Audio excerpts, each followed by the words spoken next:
केजरीवाल पर हमला, बीजेपी आप सामने आमने, भाजपा बोली झूठ का प्रचार आपका हथियार। आतिशी ने कहा बीजेपी ने केजरीवाल पर किया हमला।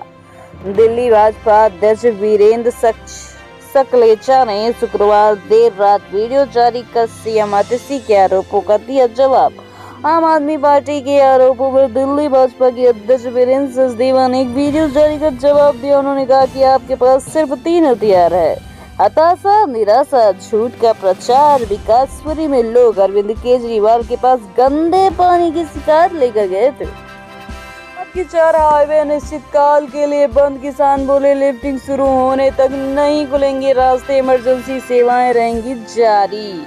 किसानों की तरफ से फगवाड़ा और अमृतसर दिल्ली हाईवे के पास भीड़ जमा हुई है। पंजाब में धान की लिफ्टिंग न होने से खफा किसानों ने शनिवार को 4 हाईवे बंद करा दिए।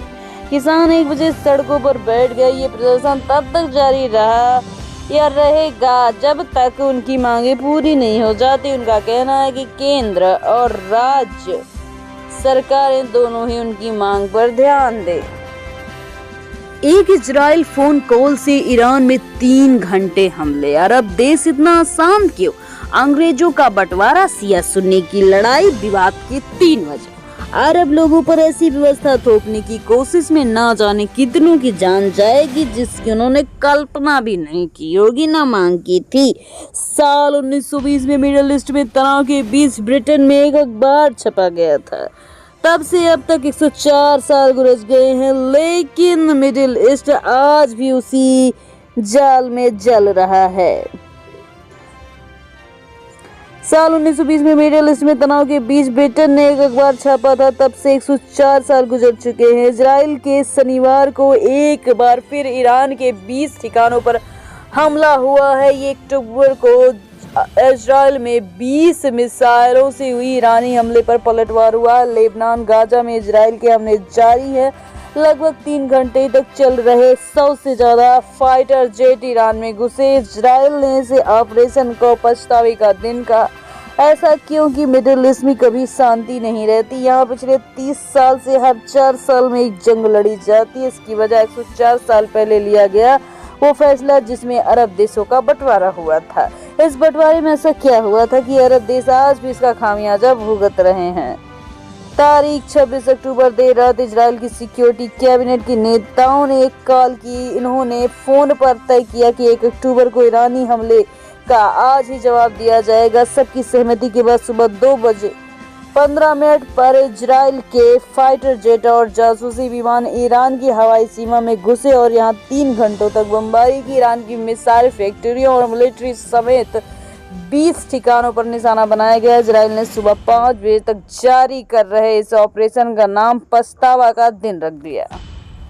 इस हफ्ते सोने चांदी में रही तेजी। सोना 605 रुपए बढ़कर 78,015 रुपए जा पहुंचा। चांदी 95,800 रुपए प्रति किलो बिक रही है। इस हफ्ते सोने चांदी के दामों में तेजी देखने को मिल रही है।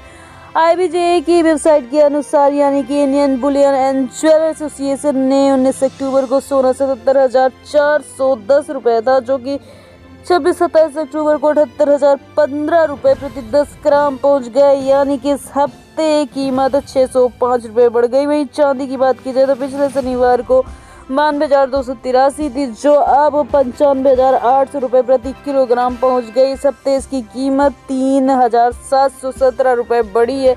इससे पहले इसकी कीमत 23 अक्टूबर को 78,703 रुपए और चांदी 99,151 रुपए ऑल टाइम हाई रेट पर बना रहा है।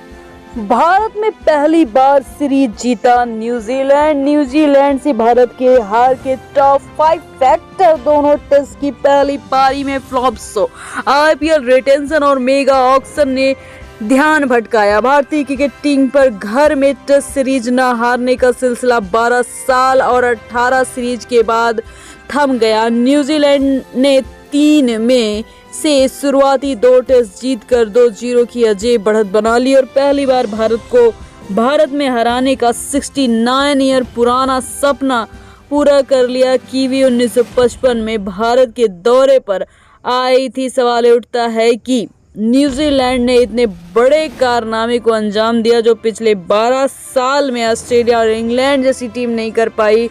उसे कीवियों ने करके दिखाया है।